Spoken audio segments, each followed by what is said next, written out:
पवित्र गुरु दिवस अवसर में रेड क्रॉस भवन ठारे राज्य स्तरीय आलोचना चक्र अनुष्ठित हो जाइछि। आलोचना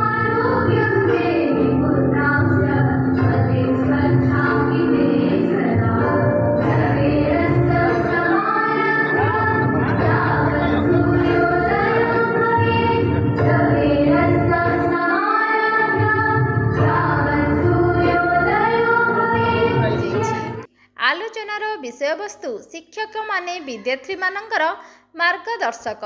एही आलोचना चक्र को डॉक्टर सुशांत दास सभापतित्व करथिबा बेले मुख्य अतिथि भाव में पूर्वतन अतिरिक्त पुलिस महानिर्देशक श्रीजुक्त गोपबंधु मल्लिक तथा पूर्वतन केंद्र मंत्री श्रीजुक्त ब्रजकिशोर त्रिपाठी एवं पूर्वतन विधायिका श्रीमती शिप्रा मल्लिक एवं पर्यवेक्षक संपादक श्रीजुक्त पवित्र मोहन सामंतराय एवं पूर्वतन एयर इंडिया पायलट श्रीजुक्त मनमथ कुमार राउतराय एतद् व्यतीत फकीर मोहन विश्वविद्यालय पूर्वतन भाइस काउंसिलर डॉक्टर कुमार बर दास एवं रेभेन्सा विश्वविद्यालय राजनीति विज्ञान विभाग पूर्वतन अध्यापक डॉक्टर निरंजन बारिक उपस्थित रही एही आलोचना चक्र को आगकू नैथिले।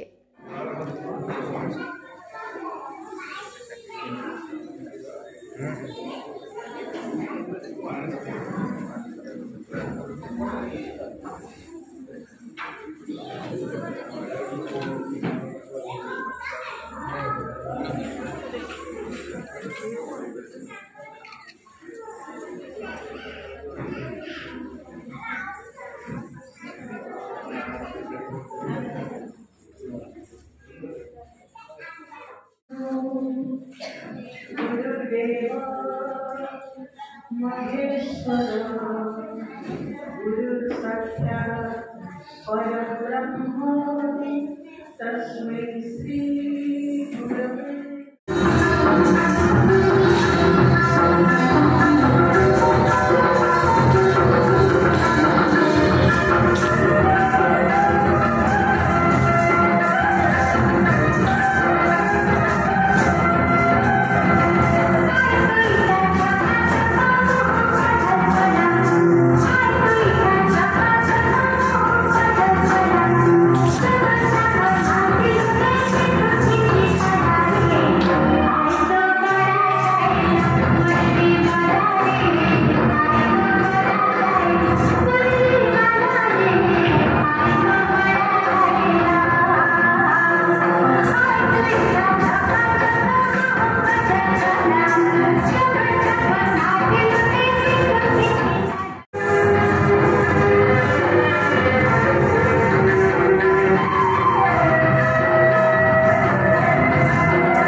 एही आलोचना चक्र रे राज्यर विशिष्ट शिक्षक एवं शिक्षयित्री माने अंशग्रहण करथिले एवं शेष भागरे सभा मध्यरे वक्तृता रखिथिबा प्रथम द्वितीय एवं तृतीय होइथिबा पिलामानंकु पुरस्कृत करा जायथिला एवं विद्यालयर स्थलीय कार्यक्रम प्रतिद्वंदिता रे भाग नैथिबा समस्त प्रार्थी मानंकु पुरस्कृत करा जायथिला।